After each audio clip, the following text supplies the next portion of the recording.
Hey, how you doing? I hope you're well. I'm Deanna and welcome to my channel.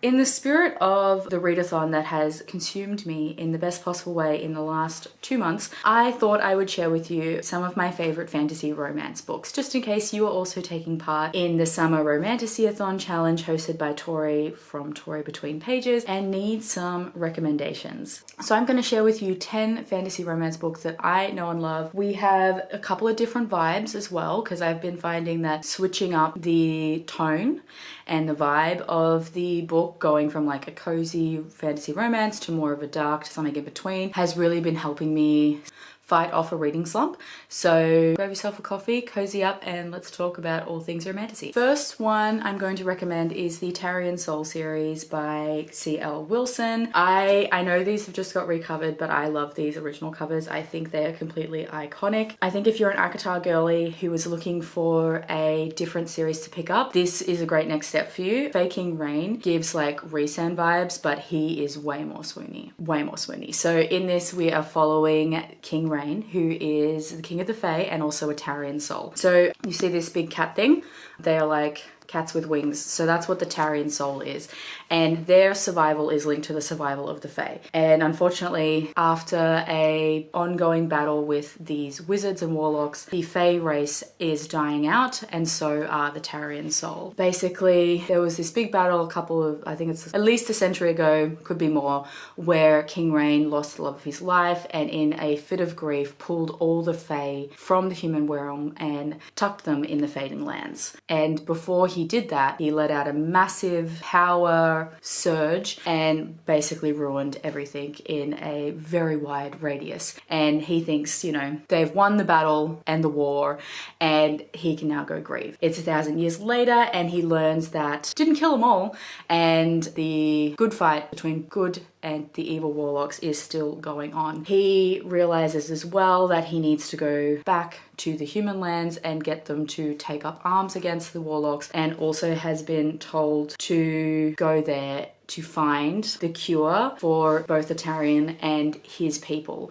So he and a bunch of his Fae head to the human realms, where he is pulled from the sky. Should say he's a shapeshifter. He can turn into that big cat thing, flying to the human realms, and he is pulled from the sky at the call of his mate. And no one is more surprised than the human girl Aliceta, who is the daughter of a woodcarver, that Rain has claimed her as his mate. This is particularly weird because in this world, fated mates are supposed to be of equal strength. And at first he is a little bit taken aback and he may not treat her the best. His first reactions is like, what the fuck? But I will say he does everything he can, especially in, you know, books 2 and 3, to woo her, to court her, and it is just, their romance is just so beautiful. The Fae as well also have this very interesting magic system. It is elemental magic, which if you were a big fan of Avatar: The Last Airbender as a kid like I was, you're gonna eat this up. So Rain, he is the king, he's most powerful, can control all 5 elements. So you've got earth, wind, fire, water, and spirit, where most Fae are like only powerful in one of them. So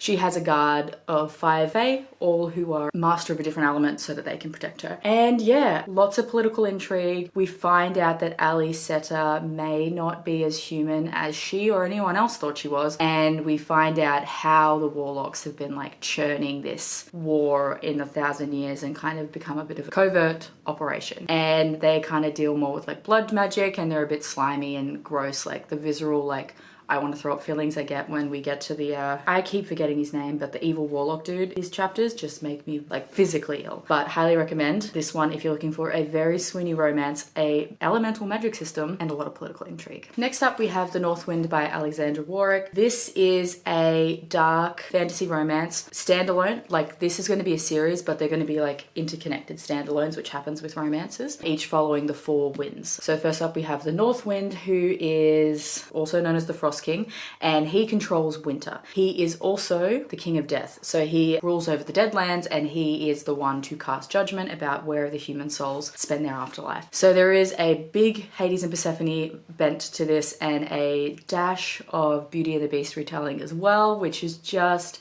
so beautiful.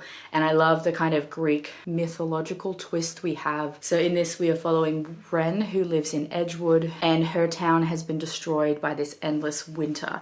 She is doing everything she can after the death of her parents to keep herself and her twin sister Alora alive, including, you know, going hunting, risking her life against these dead walkers who are like these demonic zombie nightmare monster creatures who are roaming the earth. And Alora really gives me kind of like pretty but useless, doesn't really do much, and is very Elaine coded from ACOTAR. And every 30 years or so, the Northwind, the Frost King, his name's Borealis, will come to Edgewood and claim a bride. Now, it is this sacrifice that the people of Edgewood believe keeps them safe from the Deadwalkers, but also is hoping to, you know, turn back the endless winter, which has been happening for about 300 years. Ren has not been chosen as one of the options for a bride because she's not biddable, she's not sweet, she's not conventionally attractive because she's got a scar on her face from when she escaped an attack from a Deadwalker. But unfortunately, Borealis chooses her pretty useless sister, Alora, and Ren decides to take matters in her own hands and drugs Alora and tricks the Northwind into taking her. She believes it's going to be a sacrifice so that once they get to the Deadlands, she will be killed and her sister will be saved. However, is very surprised when they get to the corner of the Deadlands, yes, her blood is needed to strengthen the shade, which is the magical barrier between the Deadlands and the rest of the world. However, he doesn't need it all at once, and in fact, the only way to make it stronger is if they get married, and it is their story. Ren is quite complicated. She's dealing with a lot of trauma from the death of her parents. She is an alcoholic, so trigger warnings for that, but I do believe it's handled quite beautifully. Her kind of depiction of addiction and then her rehabbing that as well. And she is so caught up in this image of being a protector that she really doesn't know who she is, and we get to see that now that she's with the Northwind Borealis, she doesn't have to take care of Alora. She doesn't really know what to do, and she does make some stupid decisions, some rash decisions at the start of the book, which you get to feel her confliction that what she thought was true isn't really true, and she may have made some impulsive decisions and she's trying to figure out how to resolve that. But I really love her character development. She figures out who she is. And then we have Borealis, who is just this very sweet, very gruff, very quiet man. You get the feeling that being the Winter King and the King of the Dead, he doesn't really have a lot of house guests, so he doesn't really interact with people a lot. He's also supposed to judge human souls, so he finds humans quite difficult to understand and judges them based on their actions, not really giving too much concern about, you know, the motives of the actions, because he just finds them endlessly confusing. And so Ren comes into his life in this burst of color and, you know, rash decisions and impulsive, and he's just not really sure what to do with her, but he never ever lies to her. He treats her with respect. There's caretaking scenes in here are so beautiful, and he gives her every opportunity to tell the truth. But I mean, she lied for him from the get-go, so they have a bit of a rocky start. And yeah, chapter 25 was just so sweet in terms of their development and that turning point of their relationship. And I, yeah, really, really love this, and I'm excited to read the West Wind in particular because we got Xeraphus, who is the West Wind, and he is the bringer of spring and also the messenger of these gods. So he's very Hermes coded, and he does some nice things. He's the villain in this story, so I'm interested to see his romance and if he can be redeemed. I'm sure he can be, and that's going to be coming out later this year. So if you're looking for a very dark, emotional fantasy romance that has Hades and Persephone vibes with Beauty and the Beast vibes and has quite complex characters, The Northwind is the book for you. Changing up tones, I couldn't not recommend A Rivalry of Hearts by Tessania Odette. This is the first book in her Fae Flings and Corset Strings series. If you love Bridgerton but wish it had Fae and magic, this seriously is the book for you. I am obsessed with the cozy vibes in here, and I'm obsessed with this world and these characters. So in this we have Edwina, and she is a human romance author. She is really struggling in her town and the human parts of this world to be taken seriously. Just to push really hard to get her books published, and doesn't get the royalties and the advances that other people do, and is constantly told that if she uses a male's name, if she writes some serious literature, she might be able to make a career out of this. She's also got pressure from from her family because, you know, she should be married and have kids and, you know, all that jazz. So she jumps at an opportunity of a lifetime when a publisher from Fae, which is the only Fae inhabited island of this world, tells her that the people of Fae love her books and they want her to come to Fae and do a book tour and possibly a publishing deal. So Edwina absolutely jumps at the chance. And unfortunately, she has a series of unfortunate events which delays her getting there, including having her ship wrecked along the way. And by the time she finally rocks up, she's a week late. And unfortunately, the publisher, not wanting to waste good planning and a good book tour, has invited an arrogant Fae poet named William Haywood to join her tour.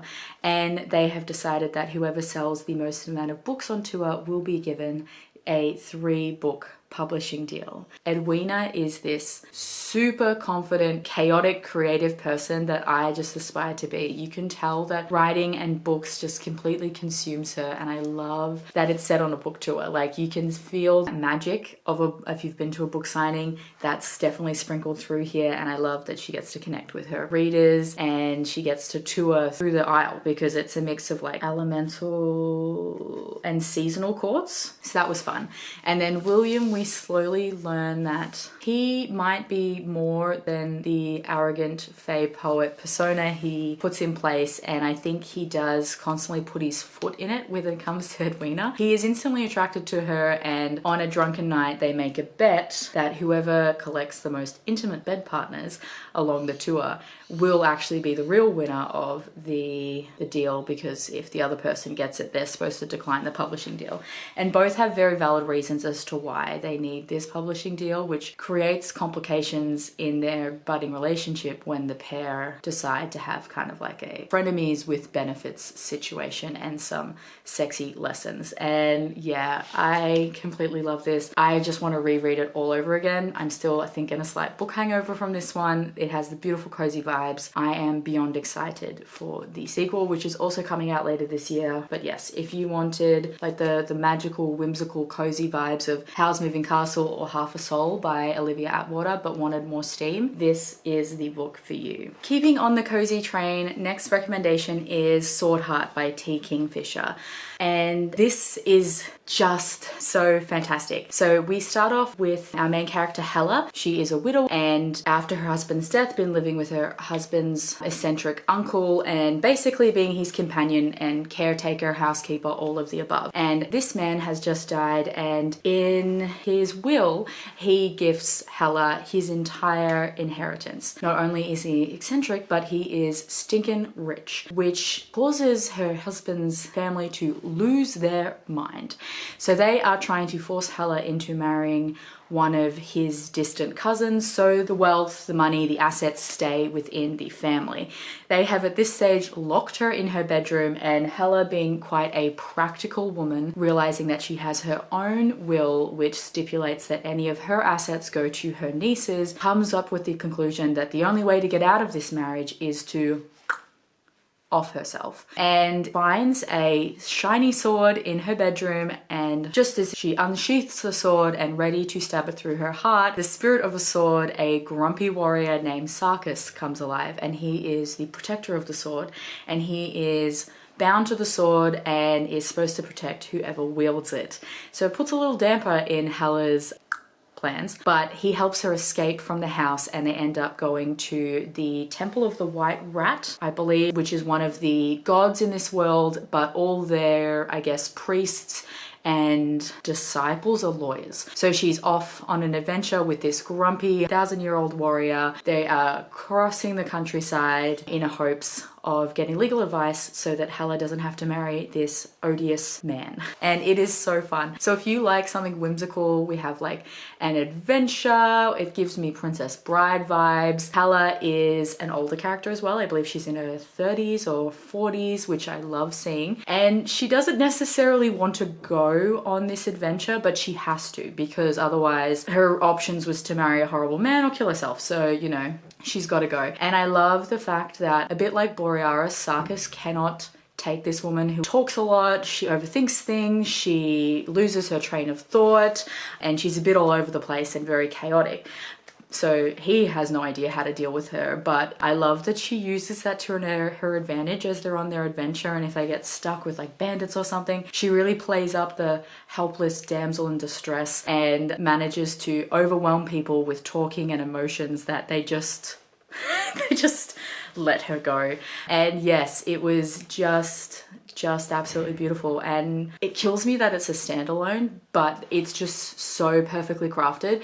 And there are some other books in this universe. I think there's Paladin Grace and then there's the Clockwork Boys or something to that effect, and I need to read more of that. But yes, if you're looking for a man in finance, no, if you're looking for a fantasy romance with a cozy vibe, grumpy hero with a questing adventure that takes them across the realms, this is definitely the book for you. Another new release, which is actually a debut by an Australian author, which I cannot stop thinking about, is the Songbird of Sorrows by Brady Otto. If you are looking for a book with spies and thieves and assassins and political plots afoot, this is the book for you. We are following Alia, who is the princess of the Sorrows. So this was a world that is split up into seasonal courts, and the Sorrows are the Summerlands. And instead of being this like kind of peaceful, endless summer, we're in this arid desert where it is quite harsh and hard to survive. So she has been ousted from the palace after her birth killed her mother. The king cannot deal with her, so ends up gifting her to the Aviary. So the Aviary is the King of Sorrows spy network. The head of the Aviary is the master spy, and they train children from a young age, which Ayala has been,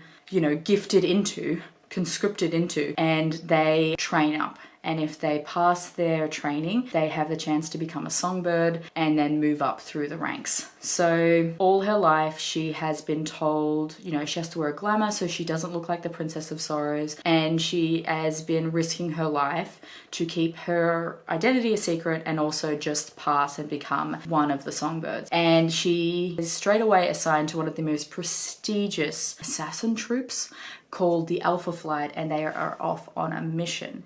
They are tasked with infiltrating the Eastern Kingdom, which is the Autumn King's court, to find a weapon that is supposed to give the Eastern King the power to destroy the other kingdoms. And Ayala realizes that the only reason she has been chosen for this is because instead of going as Ayala, the songbird, the assassin, the spy, she is to rock up as the Princess of the Sorrows and take part in these trials, which is kind of like the Hunger Games meets The Bachelor, and she is supposed to win the hand of the Autumn Prince. And in this part, and as the trials get underway, and as she learns more about the mission and about the people, she has to learn whether she is going to blindly follow orders or if she is going to defy them to forge her own path that she feels is more morally correct. And yeah, this was great. She goes through so much, and even though she has been trained as a spy, you kind of see very quickly she realizes that she has no power. She is a pawn to her father. She's a pawn to the Aviary, and then if she does what she's told to do and wins the trial and marries to the Autumn Prince,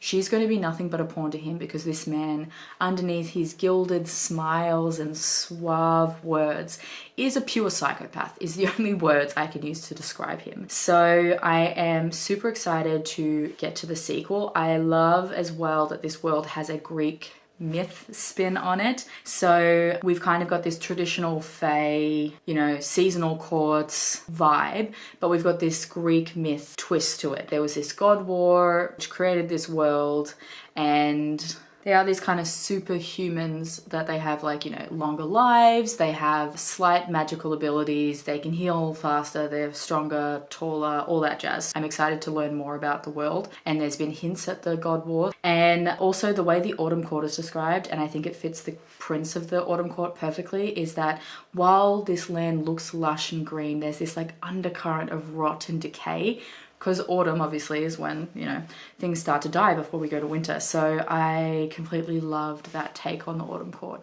And yeah, I'm just completely captivated by this world. I really want to see what happens to Ayala, especially that ending. And it was just a absolutely fantastic fantasy romance debut. I'm hooked. World is just lush and I want to know more. I would say if you like a slow burn fantasy romance that's chock-a-block full with political intrigue, kind of like The Serpent and the Wings of Night by Carissa Broadbent, I think you would love this one. Next up is the Bargainer series by Laura Thalassa, with the first book being Rhapsodic. I think if you love Daughter and Smoke and Bone by Lani Taylor, this is the perfect kind of step into adult fantasy romance for you. They have very similar vibes. So in this we are following Calypso, who is a siren, and at the start of this book has murdered her stepfather who was attempting to sexually assault her. She doesn't really know what to do. She's a teen at the start of this book. I think she's like 16 or 17, something like that. And she calls on the Bargainer, who is this Fae. And the idea with the Bargainer is you call him, he will fix up your problems, but you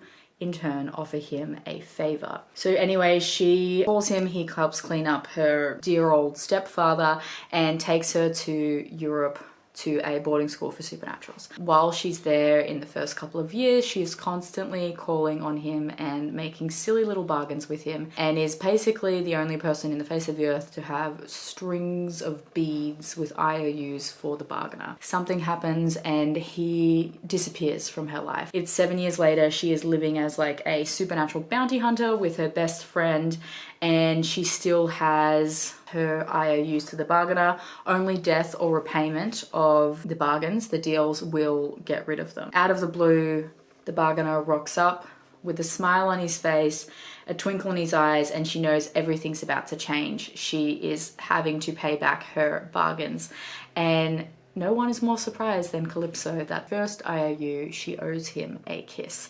And it is this beautiful romance between the pair of them. So this starts off in like an urban setting, but we do have a portal into the Fae world. He needs her to help figure out what is going on. His people are disappearing and the women are returning back in an endless sleep, but with a baby. And the children are these kind of demonic blood drinkers that no one knows how to control. So he needs Calypso to come with him to the Faelands and figure out what is happening, and it is so much fun. Yeah, I completely devoured this whole series and loved Des is the Bargainer. So if you love a gruff, blonde, broody hero, Des is literally your man, and he is definitely my man. But yes, this is absolutely fantastic and a great, I know it's been compared a lot to ACOTAR, which I don't fully see, but I do agree with the fact that it's like another good like stepping point. So if you've started with ACOTAR and looking for something else, like with the Tairen series with C.L. Wilson, I think this is the next excellent step into fantasy romance. Another new favorite of mine, which I can't not talk about and recommend if you like a historical fantasy romance, is Peaches and Honey by R. Rater. This is an absolutely beautiful, epic, slow burn romance between a woman named Anna and a shape-shifting god named Kieran. We start this book in the 12th century where Anna has been run out of town. She has a skin condition which we would know as vitiligo, but is something new and scary, and for the people of the Middle Ages they believe it's leprosy, so she has been kicked out in hopes of staving the illness away from everybody else. So she's doing what she can to survive in the forest by herself, and one day she manages to help a beautiful woman escape from these guards who are chasing her, and offers this woman sanctuary, offers her food and shelter, and the woman, absolutely taken aback by Anna's kindness, that this woman who has nothing is willing to gift the little resources she has and share them with a stranger, decides that she is going to gift Anna immortality in the form of a peach. And the beautiful woman turns out to be none other than a shape-shifting god named Kieran, who is the inspiration for trickster gods throughout mythology. So like Norse mythology's Loki, and to an extent Greek myth's Eris. And it is their romance. Now their romance does take a while to build. They don't get together until the 1920s, but I just love watching Anna slowly become who she is. She's trained as a healer and she does everything within her power. That kindness she showed Kieran, which was the reason she was gifted this peach and immortality, is something she shows people time and time again. She is helping soldiers in the 100 Years' War. She wants to save Joan of Arc being burnt at the stake. She's tolling to save people in France through the Black Death, through famine. She's there at every war. You know, we've got the American Revolution, the Civil War. She's helping people escape through the Underground Railroad. She's watching and grieving for the Mesopotamian people who have been decimated by the Spanish conquistadors. She is there at World War I on the front lines as a medic, and it's just absolutely beautiful watching her do this. Kieran is always there. He is never above stepping back and making sure she makes her own choices, but is always there to make sure that she is okay and pushes her to think of herself and make sure that she is not risking her own life and happiness and safety for others who do not respect her. And I love them. And on the same side, Kieran can't help as much. He is limited by his maker and the first of the gods, that he can't actually intervene, but he uses his shape-shifting ability and his honeyed words and his silver tongue to try and turn heads and turn decisions. And it's a lot of pressure on the both of them, and it's just so beautiful to see all that history in the backdrop and different cultures. It's just so sweet. Kieran does disappear from time to time because he's got a job to do trying to save the world, but whenever he returns back to Hannah, he always brings her a treat. So, you know, Hannah might be in England and he will come and visit her and he'll have tteokbokki, or he'll have samosas from India, or he'll bring her back a bento box or empanadas. You know, it's just this little thing that they have and this tradition that he carries over for years and years. But yeah, I can't shut up about this. It is beautiful. It is breathtaking. If you love history, I got an absolute kick out of seeing all these historical events. I think you will also love it too. Next up, we have a absolute chunky beast and a bit of a tonal shift, and that is Order of Scorpions by Ivy Asher. This is a dark fantasy romance, which is a standalone, which I'm sure if you've ever had a look at fantasy romance, there's a lot of series out there, so it's nice when a standalone pops up, and it is why choose. So 6 years ago, Orset woke up in a cage with no knowledge of how she got there and who she was, and she was spared from being sold into slavery as the person holding her captive was killed by 3 masked men. However, when she asked them to save her, they decide to leave her there in the cage, and she is shipped off to basically a gladiatorial assassin training school. So, I mean, different from being sold into any other type of slavery. So she has spent the last 6 years training to become an assassin, and at the end of this 6 years she can be bought by one of the assassin guilds and will work jobs to pay off her freedom, essentially. So the 8 assassin orders have arrived at this school, gladiatorial assassin school, ready to bid on their new champions, and those who are up for bidding go through a series of trials. And Orset is surprised as ever to see that the 3 masked men who left her to this fate are one of the orders of Scorpion, and she is determined to get her revenge on them, and it was wonderful. It's seriously slow burn in terms of the romance. Obviously, we have her wanting to kill them, and there is a beautiful twist on the whole chosen one trope in here, which I really enjoyed. And even though this book is like 750 pages, I really loved their dynamic, and I love this world that I really wanted more. So if you like the idea of assassins, a why choose romance, something that's dark, Ivy Asher's Order of Scorpions is for you. All right, next up is another book that I refuse to shut up about, and it is The Prince of Prohibition by Marilyn Marks. I will shut up about this when everyone's read it.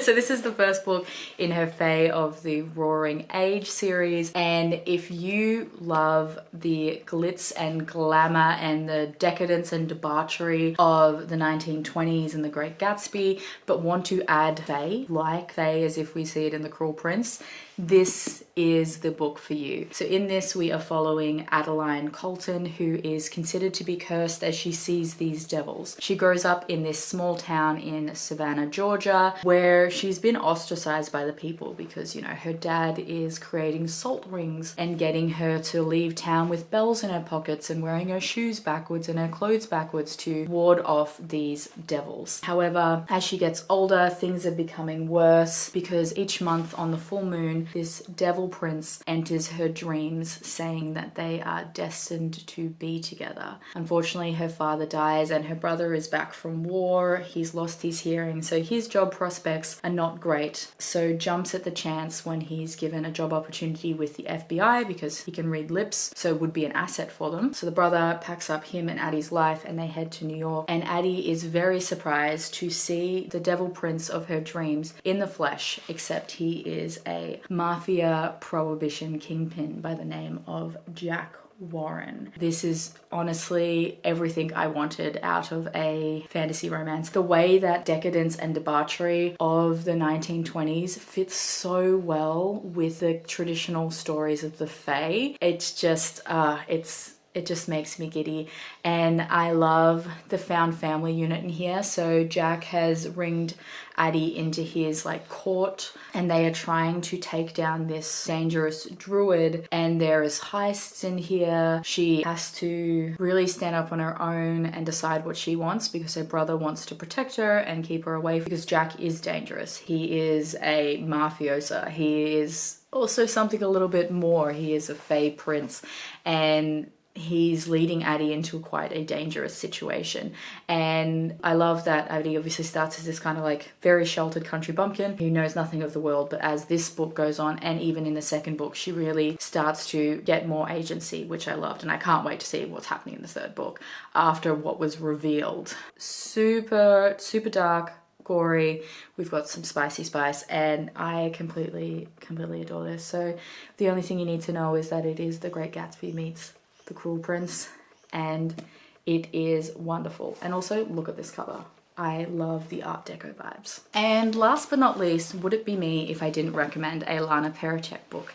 So for this one, I'm going to recommend her Fae Guardians series, which the first book is The Longing of Lost Wolves. So if you liked The Witcher but wanted it, I guess, spicier, this is the series for you. Now, I will say Lana has done a fantastic job with the world building, and while that might have been the inspiration point, the series has really taken off from there. In this world, sorry, I opened it and I just read the little blurby bit. This is a post-apocalyptic dystopian book, which I say I don't like, but it just works so well in here. So in our day and age, there was a nuclear war which has absolutely wiped out the earth. The rich humans who were able to create themselves bunkers have managed to survive, but otherwise the world has been taken over by the forest, and with the nuclear waste, I guess for lack of a better word, humans have kind of melded and formed into these Fae. And we are following, in this book in particular, we are following Rush, who is a guardian. So the Fae in this world have their magic, and they believe it's a gift of the well, and their connection to the well and their magic is cut off if they hold onto plastics and metals. So it is a forbidden item for the Fae to control. There is, hold on, let me give you this is the beautiful map. So this is what it looks like. So here we do have Crystal City. So there is still a group of humans who live and are trying to create their city, but they're considered to be cursed by the Fae because of all the metal and stuff. So the Guardians are a independent policing force, I guess, who have been gifted by the well, chosen to be worthy, and can wield plastics and metal. And they basically go around just making sure, keeping people in line, because we've got the Seelie and the Unseelie Fae, we've got different courts, and so they're just there to make sure that people do the right thing. Rush, however, has been excommunicated from the Guardians because he broke one of their rules and had a relationship with a woman and fathered a son. So now he has been exiled, and because of his exile, no one can see him or talk to him till he bumps into this very strange woman named Clark. Now Clark is from our day and age and has woken up 2,000 years later, and the world is very different. She is a psychic, and she is the only person to see him, hear him, speak to him. So Rush makes a deal with her that he is going to protect her and keep her alive, but she has to get to the guild and is hoping that she will be the ticket to lift his curse. He realizes very quickly that Clark, even though not been alive and awake and walking around for 2,000 years, might have some insight into what happened and what is going on with the human fractions. And it goes from there. Where we are now in the story, so Fae Guardian series is split up into 4 trilogies. So this is the first trilogy, which is the season of the wolf. So we follow the wolf shifters of the Guardians. We then have the season of the vampires, which has been my personal favorite. And then we have the season of the elves, which I thought I was going to hate, but I surprisingly loved a lot. And the crow shifters are coming and I'm beyond excited. But where we are at the start of this book and where we are now, the world has blown up. Absolutely adore this series. I am in awe of Lana's brain and the way that she's able to create this world. And yeah, if any of that sounds interesting, please pick it up. And they're not too big of books, but just know that they are highly addictive. So the first 9 of the 12 books are out, so you've got a lot of reading to do. All right, there you have it. There are 10 fantasy romances, which I love and I think you will love. And I hope you find a new favorite. Comment down below and let me know what your favorite fantasy romance book is, because I always need more to add to my TBR. Or you can leave me, let's go with a wolf emoji for the Longing of Lost Wolves. Linked in the description box below is all the channels and books that I've mentioned. I'll also leave any reviews if you want a bit more of a cohesive thought to any of the books I've babbled on about. Also in the description box below are links to my social media channels if you would like to follow or talk to me on any other corner of the internet. Anyway, that is all from me today, guys. I hope you're doing all kinds of well and I'll speak to you soon. See ya!